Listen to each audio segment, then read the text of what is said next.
welcome back to Tournament Center. It's time for another new extended deck tech, and it's kind of new extended, but it's also kind of old extended, with a master of great cards and card advantage, the control man himself, Mr. Guillaume Wafo-Tapa of France. Guillaume, thanks for giving us your time.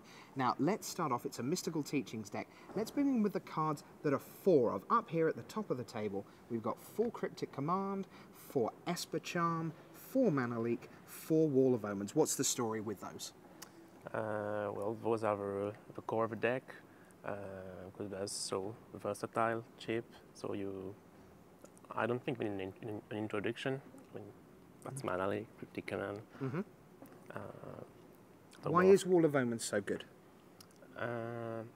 Wall of Omens is it's a removal, but it's not a blank against combo and control deck, and even against aggressive decks. I mean, it's so good because it slows them down, but you don't lose a card, and that's so good news. Yeah. Okay, now Esper Charm, you get plenty of choices here. I imagine most of the time you're going to draw 2 cards, but have you used both the other modes on that this weekend? Yeah. I mean, the enchantment part, different enchantment, is really good right now. So you get Pyromancer's Ascension. Yeah, what else? A lot of combo decks are relying on enchantments, as a Pyromancer, Prismatic Omen, even fairies. Bitter Blossom, sometimes, but mostly Ascension, which was popular this weekend. Okay, and who wouldn't want to draw 2 cards at instant speed? So let's head across here onto the right of the table to Mystical Teachings. We call it a Teachings deck. You are known as the man from Teachings because, of course, you won Proto Yokohama with this signature card. And then on the row below, we've got a whole stack of options for you to get. So we're going to start right at the end here. Pact of Negation and Negate, pair of counter spells. Yeah, because against the combo decks, 4 Mana Leaks on 4 Cryptic Command was not enough. And Mana Leak is bad against Scape Shift. I mean, it's good in the early game, but it can stop Scape Shift because they have 7 mana when they play it. So Negate is good there.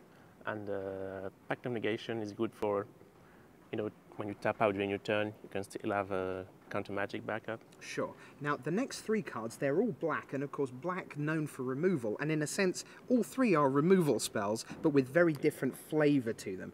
We've got Consume the Meek, first of all. That gets rid of everything. It's a glorified Smother. You've got a Smother itself.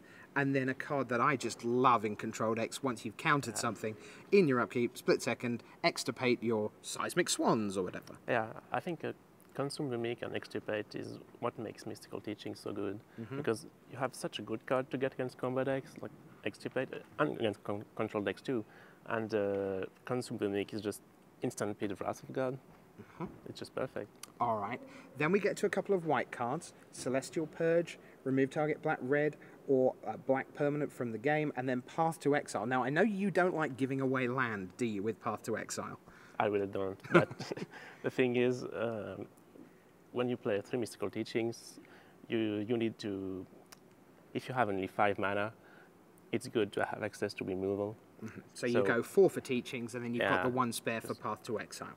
More mass removal in red, Volcanic Fallout. And of course, it's a little cheeky that it costs double red. They made it that way to make it hard for you, but you've managed to shoehorn it in just fine. Yeah, it's fine. With all the Vivid lands, everybody knows, it's like in the past. Absolutely. So, then we get to the legendary creature that is the human wizard, Teferi, the Mage of Zhalfir. And of course, once you get that in play, then all sorts of foolishness happens because your Mystical Teachings can go and get Grave Titan over here. The M11 Mythic Rare, 6/6 plus 2/2s coming with it. Atins at flashed in.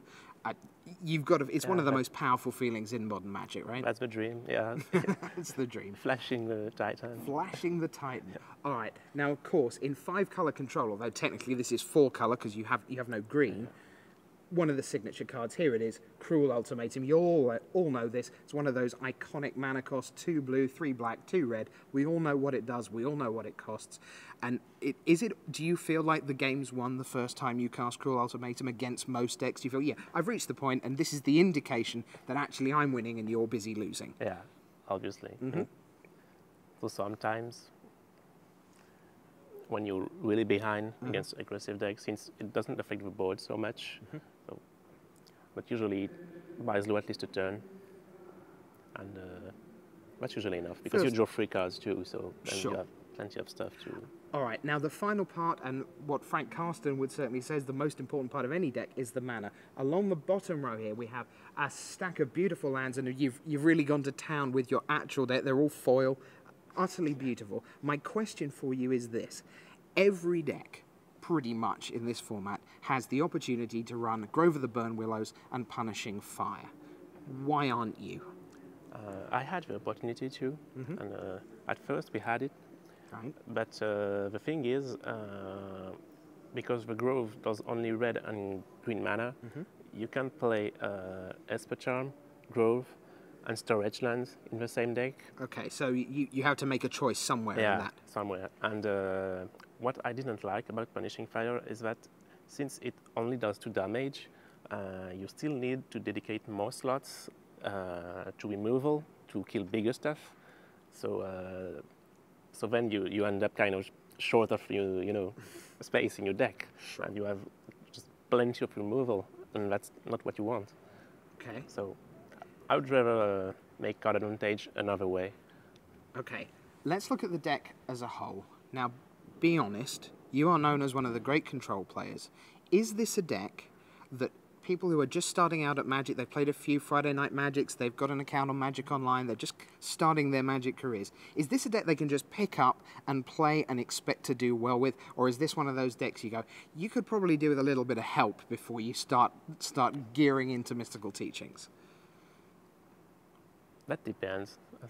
Sure. I mean, you need to know the game, because when you play Control, obviously you need to know that your deck is built expected a certain meta game, so you need to know your stuff. So you need to know what everyone else is doing, so you know when you need to pull the trigger on your mana leaks and your cryptic commands, what to get with the teachings. Yeah, what to get, and if you have to get something, or to store a new land.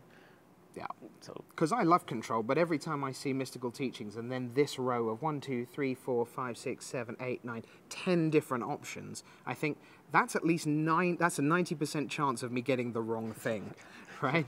Okay, so here is Guillaume Wafo-Tapa, Constructed Master. You are going to see him on Sunday, we think may very well be in as we head towards the last couple of rounds of Swiss. We'll see what happens.